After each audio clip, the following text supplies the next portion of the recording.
યાદ કરો ઈ ચેલૈયાને.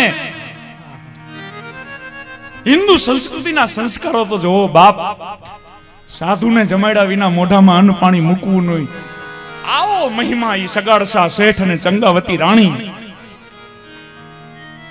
વૈષ્ણવનું ખોયડું બાપ. સાધુના મહિમાથી ભૈરા ભાઈદરા જીવન જીવનારાઓ તમારા દ્વારે કોક દીક ઈશ્વર મહેમાન ગતિ માણવા આવશે. લુખા થઈને ફરશો તો કળિયુગ પરિવારે સહિત ડેરા નાખશે. પછી કેતા નહીં.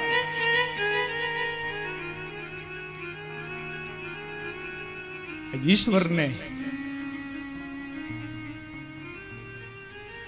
પારખા લેવાના મન થયા. જોઈજો બાપ, કુખના સંસ્કારો, ખોયડાના સંસ્કાર. વૈષ્ણવ વાણીઓ સાધુન જમાડ્યા વિના મોઢામાં અન્ન પાણી મૂકે નહીં. 2-4 દી 10-12 દી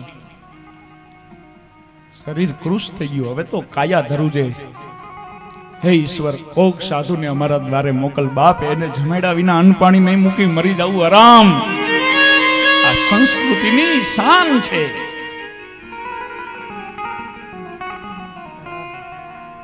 અતીત અઘોરી બાવાજીના રૂપે આજ ઠાકોરજી ગામને પાદર આવીને બેઠા. આખા ગામમાં દરરોજના નિયમ મુજબ ચોરે ચૌટે શેરીએ છેડે તપાસ કરે. કોઈ મહાત્મા મળે ને એને જમાડવું, પછી મોઢામાં અન્ન પાણી મૂકવું. શું આ ભારતની ભૂમિ ઉપર મહાપુરુષો ટેકથી જીવા છે? જોવો તો ખરા.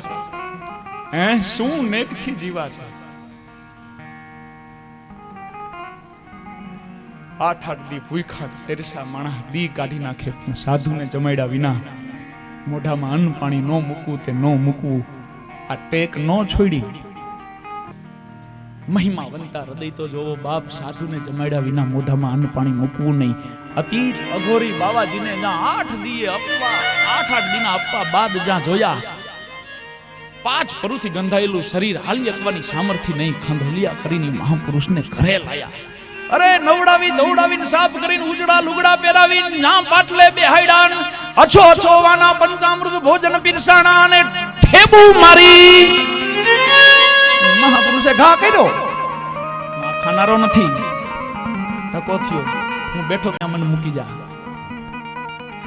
તાકાત હોય તો જમાડ. શું મહાત્મા? તો કે અમે તો અઘોરી અતીત બાબા છે. અમે તો માંસ પક્ષ. અરે બાપ, આ તો વૈષ્ણવનું ખોયડું. વૈષ્ણવનું ખોયડું, વૈષ્ણવનું ખોરિયું. ખોયડું ને ખોરિયું બેમાં સમજો ને. ખોયાના સંસ્કાર, ખોયડાના સંસ્કાર અને આ બધા જીવનમાં બહુ મોટો ભાગ ભજવતા હોય છે.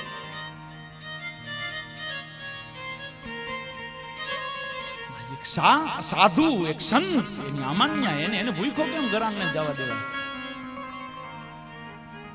એક સંતને રાજી કરવા માટે તમે જોવો જીવનમાં ખાટકી વાડેથી માંસ લાવીને જમાય. જ્યાં પાણું ઠેબુ મારી દીધું નહીં.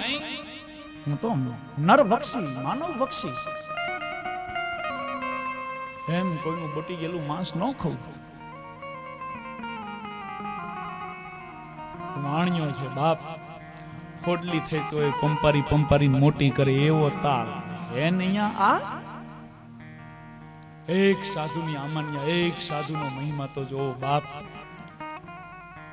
આજ ક્યાં કોઈ સાધુ તમારી પાસે આટલી આકરી કસોટીની એરણે તમને ચડાવે છે? તમે આઘા ફરો છો. હે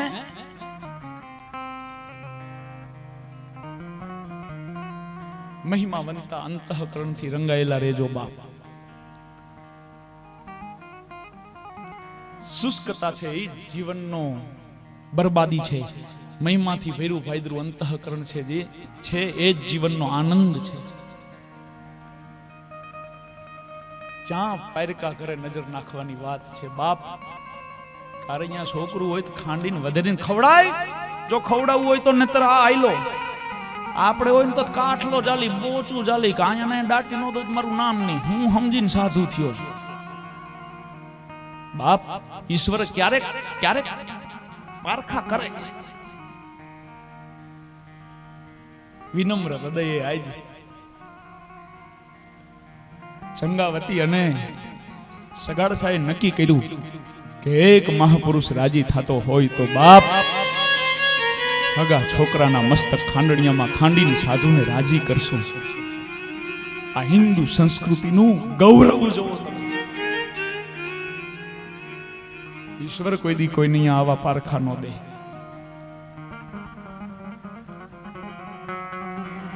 ચંગાવતી રાહ જોવે છે કેલૈયો હમણાં આવે.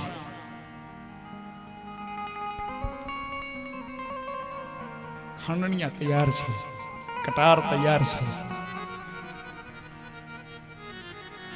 ઈશ્વર બીજું રૂપ ધારણ કરીને આજ કેલૈયા પાસે ગયા. કેલૈયા જોઈજે, ઓ આજ તારા માવતરની બુદ્ધિ બગડી છે. ભણતો ગણતો ભાગ છે લઈ જા માનય મારી પ્રતિ.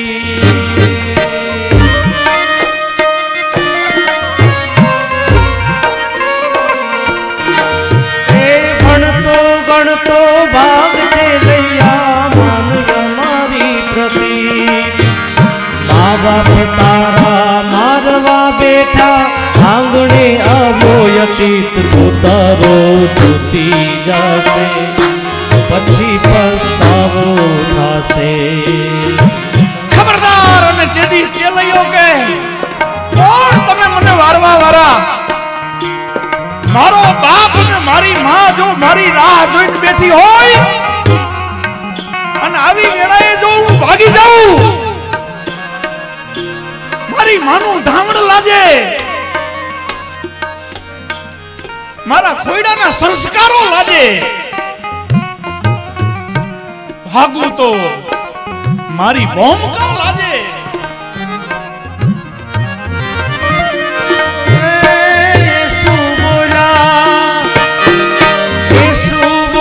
ગુરુજી મારા માવતર છોડા ન જા.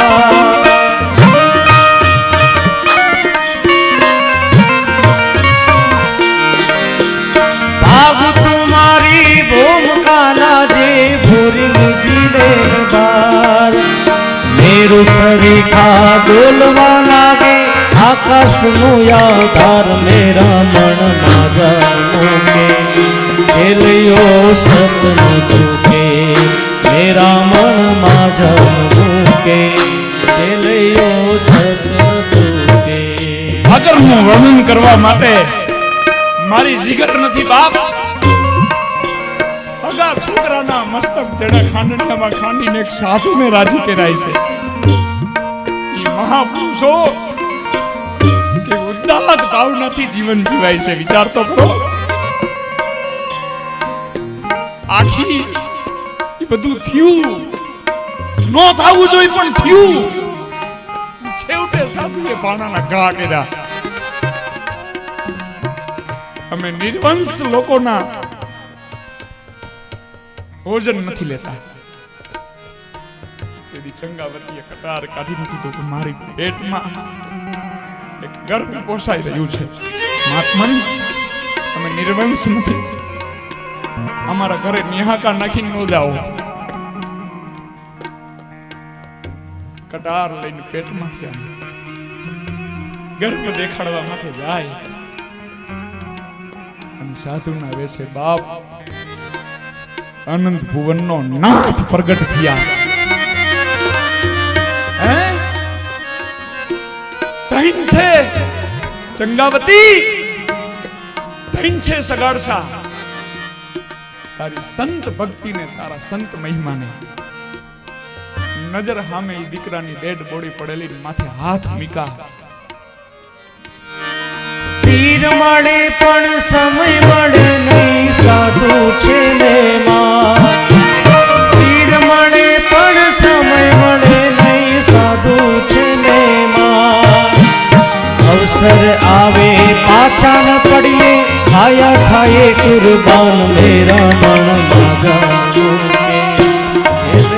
અવસર આવે પાછા નો પડીએ કાયા થાય કુરબાન. મેરા મન માજા નો મૂકે કેલૈયો સત ના ચૂકે. હે આધુનિક યુગના કેલૈયાઓ, ચલૈયાઓ, તમારા માવતર આય તમારી આવી કસોટી નથી કરવાના. હે આધુનિક યુગના ચેલૈયાઓ, કમસે કમ એવું તો જીવન જીવજો કે તમારા જીવતરથી તમારા માવતરને નીચું જોવાના દાડા નો આવે. બાપ, આવું જીવન જીવો. ખાનદાન ખોયડાની આન બાન અને શાન રાખીને જીવો. નમાલા વેળા કરીને જીવવાની મજા નથી. અણધાર્યા આપઘાતો, કંઈક ઉપર આક્ષેપ પ્રત્યાક્ષેપોની વણઝારો, કંઈક ખોયડાઓના સુખ અને સુખની નીંદ આરામ થઈ જાય છે. ત્યારે આ સમાજને ખાટલે ખોટ સંસ્કારની છે. ઇંગ્લિશ મીડિયમમાં નો ભણાવો તો હાલશે. બહુ આ દુનિયાની દ્રષ્ટિએ ટેલેન્ટેડ નો બનાવો તો હાલશે. ગૌરવથી જીવો, ઉન્નત મસ્તકે જીવો, સંસ્કારની ગરિમા રાખીને જીવો. માવતરને આપણા એક પણ કાળા કામથી નીચું જોવાના દાડા આવે એવું જીવતા નહીં. બાપ, 9 મહિના તમારો ભાર વેઠેલી માવડી જેદી તમારા કાળા કામની કાળાઈ શું જોઈશે, તેદી એનું અંતર વલોપાત અનુભવશે કે આના કરતા પેટે પથ્થર જન્મમાં હોત તો સારું હતું. ઠીક છે, સંતાનોના ઉછેરમાં થોડો ખટકો રાખો બાપ, થોડીક સાવધાની રાખો. હિન્દુ સંસ્કૃતિનું તેજ અને હિન્દુ સંસ્કૃતિનું ગૌરવ આપણા પરિવારમાંથી ઉહાવવું ન જોઈએ.